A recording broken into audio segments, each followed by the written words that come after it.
Dear students, यदि आप किसी कॉम्पिटिटिव एग्जामिनेशंस की तैयारी कर रहे हैं और ग्रामर के पार्ट में अच्छे मार्क्स स्कोर करना चाहते हैं तो ये सीरीज आपके लिए काफ़ी इंपॉर्टेंट है। साथ में जो लोग बहुत प्रभावशाली और सही से अंग्रेजी भाषा बोलना सीखना चाहते हैं उनके लिए भी ग्रामर के रूल्स की सीरीज काफ़ी उपयोगी साबित होगी, क्योंकि गलत अंग्रेजी बोलने का प्रभाव अच्छा नहीं जाता है। तो आइए इस सीरीज का आज का जो हमारा एक इम्पोर्टेंट रूल है वह रूल नंबर 8 है। और ये यहाँ पर यदि दो सब्जेक्ट को आइदर और से यहाँ पर और यहाँ पर जोड़ा जाए, या फिर नाइदर नोर से दो सब्जेक्ट जोड़े जाए, या फिर not only but also say दो सब्जेक्ट यहाँ पर जोड़े जाए, तो वर्ब किसके अकॉर्डिंग होगी? क्लियर है?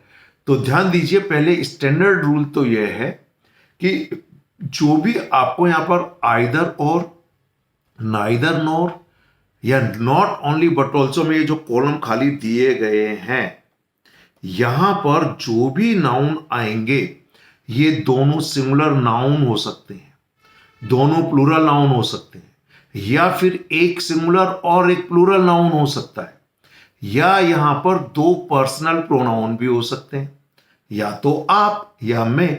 सो आइदर यू और आई। क्लियर? ठीक है। तो रूल ये कहता है कि यहां पर जो भी नाउन या प्रोनाउन होंगे, जो भी मैं लिख रहा हूं नाउन या प्रोनाउन होंगे, वर्ब हमेशा नियरेस्ट नाउन के अकॉर्डिंग होगी। अब एक स्टैंडर्ड रूल ये है, यदि दोनों सिंगुलर नाउन है तो आप किसी को भी आगे पीछे लिख दीजिए, दोनों हो गया। पर यदि और दोनों प्लूरल है तो भी कैसे भी लिख दीजिए। पर इस आइदर और नाइदर नोर में एक रूल हमेशा फॉलो करना है, यदि एक सब्जेक्ट सिंगुलर और एक प्लूरल है तो सिंगुलर सब्जेक्ट को पहले लिखेंगे और प्लूरल सब्जेक्ट को बाद में लिखेंगे। ठीक है। लेकिन नॉट ओनली बट ऑल्सो में ऐसा कोई रिस्ट्रिक्शन नहीं है। आप चाहें तो सिंगुलर सब्जेक्ट को पहले लिख सकते हैं और प्लूरल को बाद में, या फिर प्लूरल सब्जेक्ट को पहले लिख दें या सिंगुलर सब्जेक्ट को बाद में। इंपॉर्टेंट रूल यह है कि वर्ब हमेशा नियरेस्ट नाउन या प्रोनाउन के अकॉर्डिंग होना चाहिए। और यदि इनसे दो पर्सनल प्रोनाउन जोड़े गए, क्या जोड़े गए? पर्सनल प्रोनाउन जोड़े गए, तो ये 2-3-1 के रूल के अकॉर्डिंग होगा। कहने का मतलब है कि सेकंड पर्सन यूज सबसे पहले, उसके बाद थर्ड पर्सन होगा, और उसके बाद फर्स्ट पर्सन में वी को छोड़ दीजिए, फिलहाल आई होगा। तो ये प्रोनाउन जो लिखे जाएंगे ये 2-3-1 के ऑर्डर में होंगे, और वर्ब हमेशा नियरेस्ट के अकॉर्डिंग होगा। जैसे आइदर यू और आई, अगर अब यहां पर वर्ब अगर टू भी लगाएंगे तो एम का यूज होगा, आर का यूज नहीं होगा। ठीक है। ये तो रूल था आइदर और, neither nor, not only but also say related verb nearest के अकॉर्डिंग होगा। अब देखिए, तीन इंपॉर्टेंट रूल की मैं चर्चा यहां करना चाहूंगा ताकि आपको याद रहे। हम दो सब्जेक्ट को यदि ए एंड डी एंड से जोड़ते हैं, चाहे ये दोनों नाउन या सब्जेक्ट जो भी हैं सिंगुलर हो या प्लूरल हो, या एक सिंगुलर हो या प्लूरल हो, या दो पर्सनल प्रोनाउन हो, वर्ब हमेशा प्लूरल होगा। नंबर दो, यदि आप दो नाउन्स को as well as, with, together with, along with से जोड़ें तो वर्ब पहले वाले नाउन के अकॉर्डिंग होगा। और तीसरा इंपॉर्टेंट रूल यह है कि यहां पर आइदर और, neither nor, not only but also say यदि दो नाउन को जोड़ दें तो जो वर्ब होगी वो हमेशा नियरेस्ट नाउन के अकॉर्डिंग होगी, यानी जो बाद में जो दिया गया बाद वाले भाग में उसके अकॉर्डिंग होगी, इसके अकॉर्डिंग नहीं होगी। क्लियर? अब आइए कुछ सेंटेंसेस देखते हैं। पहला सेंटेंस आपके सामने, neither the size NOR the colour of the gloves were right. यह एसएससी का है। ग्लव्स का मतलब जो हाथ में दास्ताने पहनते वो है। क्लियर? कि इन दास्तानों का न तो साइज और ना ही कलर सही नहीं है। तो यहां रियल सब्जेक्ट आपका पहली बात तो ये ग्लव्स नहीं है, इसलिए आप अगर सोचें कि ग्लव्स के अकॉर्डिंग ये वर है तो नहीं है।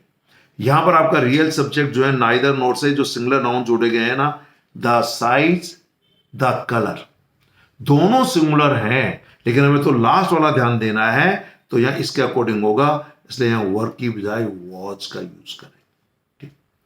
ठीक ऐसे ही है यहां पर, neither Ram nor his friend were ready to accept that it was a great mistake because of negligence, कि ना तो राम और ना ही उसका दोस्त ये मानने के लिए तैयार था कि ये गलती उनकी लापरवाही के कारण से हुई है, कि जो बड़ी गलती हुई है ये उनकी नेग्लिजेंस के कारण से हुई है। अब यहां पर नाइदर नोर से दो सब्जेक्ट जोड़ दिया गया, ये नाइदर ये नोर। कौन कौन से जोड़े? राम को और इस फ्रेंड को।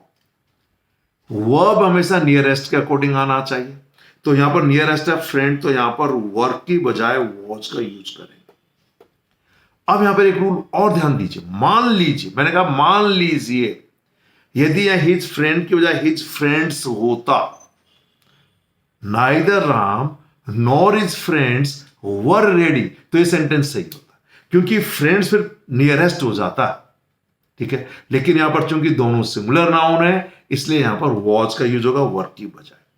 पर अगर फ्रेंड की बजाय फ्रेंड्स होता तो फिर वर्क सही था। ये next sentence, neither Sameer nor his wife were aware of the arrangement made for their journey, कि ना तो समीर और ना ही उसकी पत्नी को यह पता था कि उनकी जर्नी के लिए अरेंजमेंट कर दिए गए हैं या किए गए थे, उसके बारे में जानकारी नहीं थी। अगेन यहां पर नाइदर नोट से दो सब्जेक्ट जोड़ दिए गए वाले, दोनों सिंगुलर है, दोनों सिंगुलर है, पर हमें नियरेस्ट नाउन देखिए तो उसके अकॉर्डिंग यहां पर वॉज नहीं, सॉरी वर नहीं, वॉज का प्रयोग होगा। क्लियर है? अब अगर यहां पर प्लूरल होता, हालांकि हमारे कहना चाहिए कि कानून के अकॉर्डिंग वाइफ्स ज्यादा नहीं हो सकती हैं, लेकिन अगर है भी मान लीजिए हिज वाइफ्स, तो फिर ये सही भी हो सकता था। आइए नेक्स्ट सेंटेंस और देखते हैं। She immediately quit the job in which neither the skill nor the knowledge were required. ये बैंक पीओ में पूछा हुआ सेंटेंस है कि उसने अपने जॉब को तुरंत छोड़ दिया। किस जॉब को? जिसमें ना तो स्किल की जरूरत थी और ना नॉलेज की जरूरत थी। तो यहां पे नाइदर नोर से, और ध्यान दीजिए नाइदर के साथ हमेशा नोर होगा, आइदर के साथ हमेशा और होगा। क्लियर? जैसे ये आइदर है तो ये और ही होगा। कभी कभार आइदर के साथ नोर दे देते हैं या नाइदर के साथ नोर दे देते हैं, तो वह भी गलत है। क्लियर है? तो यहां पर दोनों सब्जेक्ट सिंगुलर हैं, skill and knowledge. Nearest according again were नहीं वॉज का यूज होगा। Next, neither the girl nor her parents. अब देखिए ये neither girl singular, her parents plural, verb nearest के अकॉर्डिंग होना चाहिए, तो ये वॉज नहीं वर होगा। Neither the girl nor her parents were present to receive the award, कि अवार्ड को प्राप्त करने के लिए न तो लड़की वहां थी ना ही उसके माता पिता थे। नियरेस्ट नाउन क्या है? पेरेंट्स, तो फिर वर होगा, वॉज नहीं होगा। Neither the minister nor the intelligent sources was aware of the coup being planned in the country. देखिए इसको कूप नहीं बोलेंगे, इसका प्रोनाउंसिएशन कुई है। इसका मतलब है तख्ता पलट की कार्रवाई, किसी सरकार के खिलाफ तख्ता पलट करने की कार्रवाई को कहते हैं।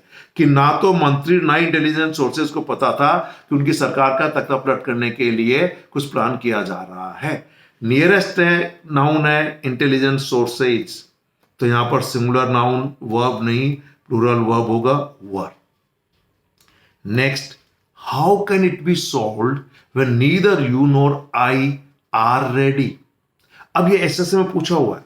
मैंने कहा जब कभी भी आइदर और, neither NOR, not only but also say personal pronoun जोड़े जाएं, तो पहले बात तो ये 2-3-1 का रूल लागू करेंगे, यानी यू सबसे पहले, फिर ही शी दे इट होना चाहिए, उसके बाद आई होना चाहिए। तो ये रूल को फॉलो किया गया, ये दोनों सही है।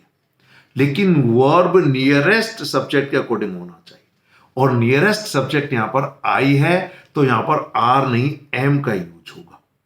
अब ये थोड़ा अटपटा लग सकता है आपको कि यार यू भी तो है, ठीक है, पर रूल है नियरेस्ट नाउन के अकॉर्डिंग, तो बहुत इंपॉर्टेंट रूल हो गया। ठीक है, अगला एक रूल और देखिए, आइदर यू और योर ब्रदर। तो यहां पर अगेन पर्सनल प्रोनाउन दिया गया, यू पहले लगा दिया, थर्ड पर्सन बाद में दिया गया, यानी ये 2-3-1 का रूल फॉलो हो गया। ठीक, अब नियरेस्ट नाउन है योर ब्रदर, इसके अकॉर्डिंग ये वर्ब क्या होना चाहिए? इज होना चाहिए। क्लियर?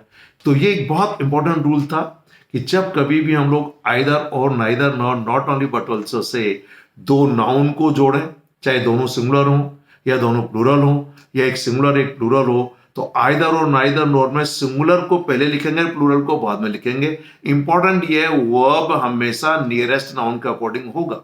लेकिन नॉट ओनली बट ऑल्सो में एक फ्रीडम हमें है कि यदि एक सिंगुलर सब्जेक्ट और एक प्लूरल है तो आप चाहे तो सिंगुलर को पहले लिख दें और प्लूरल को बाद में, या फिर प्लूरल को पहले लिख दें और चाहे तो सिंगुलर को बाद में, लेकिन वर्ब नियरेस्ट के अकॉर्डिंग होगा। ऐसे यदि दो पर्सनल प्रोनाउन जोड़े गए I we you they he she it, तो इसमें 2 3 1 का रूल फॉलो करेंगे। सबसे पहले सेकंड पर्सन, फिर थर्ड पर्सन, उसके बाद फर्स्ट पर्सन आई का यूज होगा। तो ये थे ग्रामर के कुछ इंपॉर्टेंट रूल जो सभी कॉम्पिटिटिव एग्जामिनेशंस के साथ साथ प्रभावशाली अंग्रेजी बोलना लिखना सीखना चाहने वाले विद्यार्थियों के लिए काफी इंपॉर्टेंट है। Thank you very much, have a nice day.